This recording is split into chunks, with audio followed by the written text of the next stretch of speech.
RSVG.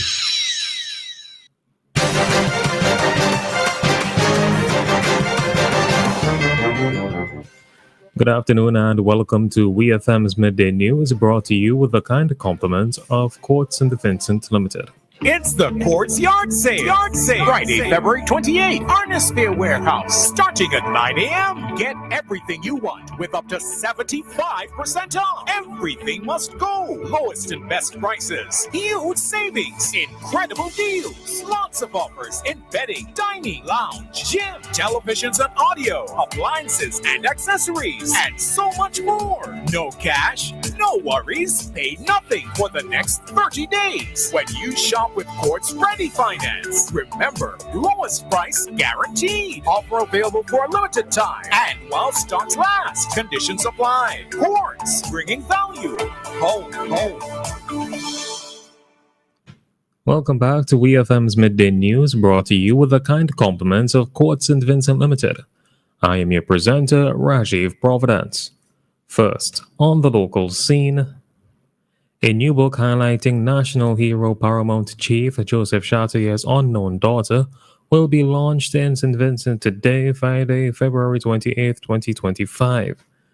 Zen, a short story written by Demian McTeer, explores the struggles and resilience of the Garifuna people. While fictional, the piece also incorporates historically accurate elements. The promotional campaign for Zen was officially launched on February 28th through virtual platforms including Facebook and Instagram. A team of local SVGCC students led by young entrepreneur Miles Brown spearheaded the campaign Zen, a tale of resilience and hope as part of their final year project for the Integrated Marketing Campaign course. Zen will be available to the public in hardcover, audiobook, and ebook formats starting March 14th, 2025. Over $66,000 worth of supplies were donated to the Ministry of National Mobilization by the Embassy of Taiwan.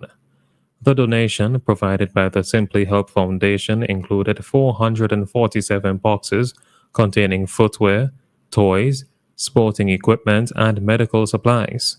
The supplies will aid vulnerable individuals in the Grenadines affected by Hurricane Beryl.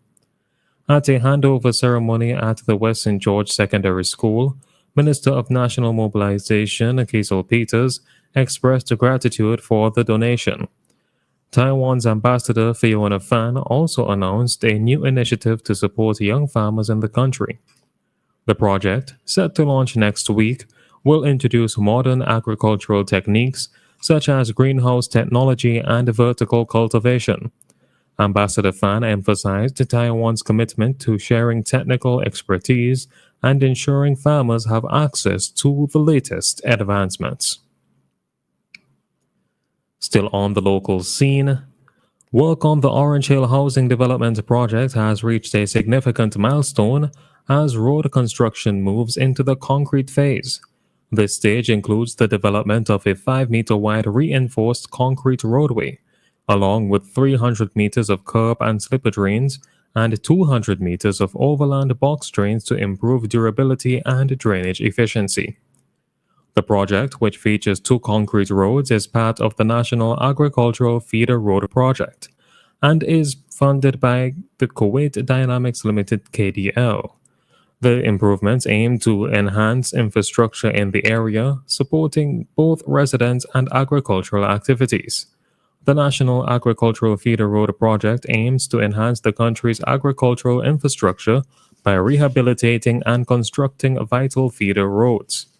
Initiated in 2019, the project focuses on improving access to agricultural areas, thereby supporting local farmers and boosting the agricultural sector. The Royal St. Vincent and the Grenadines Police Force, the RSVGPF, is mourning the passing of retired Superintendent Rosendale Francis, who died on February 26, 2025. Francis, affectionately known as Bouncer, dedicated 34 years and 3 months to the force, demonstrating discipline, commitment, and leadership.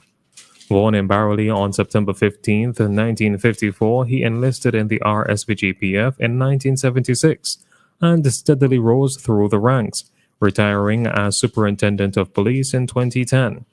Colleagues remember him as a man of integrity and vision who provided guidance and inspiration to those under his command.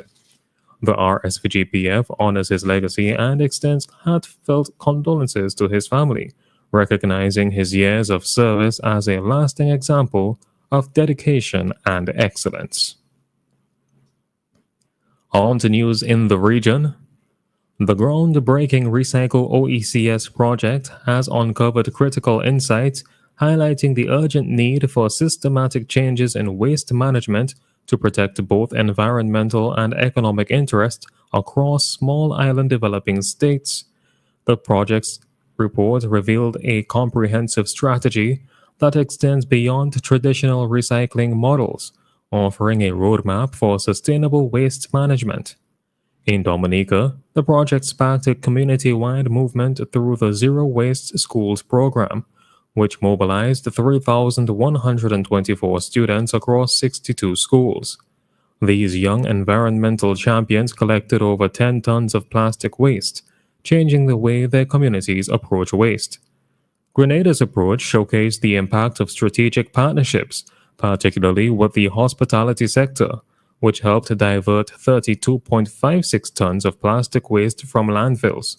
This included 22.56 tons from new collections and 10 tons from existing stockpiles, creating a model for private sector leadership in environmental sustainability.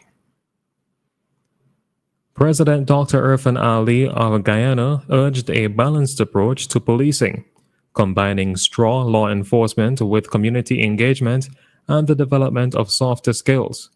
Speaking at the annual Police Officers Conference, he emphasized the importance of shared accountability within the Guyana Police Force and using technology to mitigate excessive force. He also stressed the need for a shift from historical, quote-unquote, strong arm approach to one that fosters public confidence and safety. President Ali condemned bribery of police officers and called for greater accountability from both civilians and law enforcement. He highlighted the role of technology and digitization in future policing, advocating for a data-driven approach to crime fighting.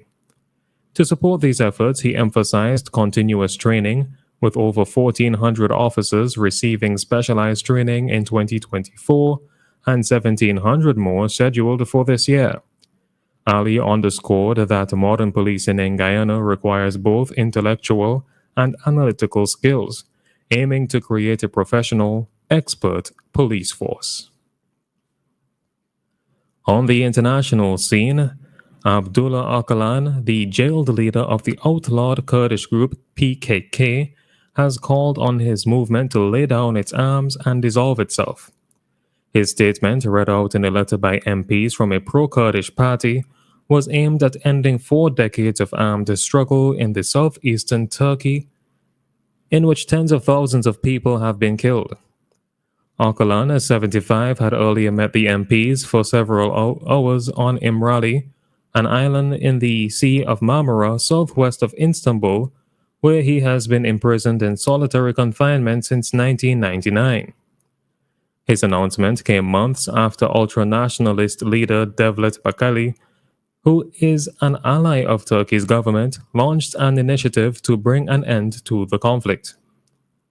There is no alternative to democracy in the pursuit and realization of a political system, Öcalan's letter read. Democratic consensus is the fundamental way. The letter was read out by Dem Party members Ahmet Turk and Pervin Buldan in both Kurdish and Turkish at a hotel in Istanbul after their third visit to İmralı Island in recent months. Appealing to members of the PKK, the Kurdistan Workers' Party, Öcalan said all groups must lay their arms and the PKK must dissolve itself. Finally, in sports, Liverpool made an annual pre-tax loss of £57 million up to May 31st, 2024, £48 million more than they lost in the previous 12 months. However, the Premier League club's overall revenue rose by £20 million to £614 million in 2023-2024, and its commercial income increased by £36 million to £308 million. It is the first time Liverpool has reported commercial revenue of more than £300 million in their annual financial accounts, and mainly due to growth in partnerships and retail. The 2023-2024 period covered Jurgen Klopp's last season as manager, in which the Reds won the Carabao Cup, finished third in the Premier League, and reached the quarter-finals of the FA Cup and Europa League. This has been WeFM's Midday News. I have been your presenter, Rajiv Providence. Join us again at 3 o'clock for WeFM's 3 p.m. news. WeFM's Midday News is brought to you with the kind compliments of Quartz St. Vincent Limited. Just for you, at Quartz Optical, get 15% off. When you bring in your prescription from any other eye care provider, we'll give you 15% off the cost of your frames and lenses. So visit us today and get 15% off. Offer valid on cash and credit purchases. Conditions apply. See in-store for details. Quartz Optical.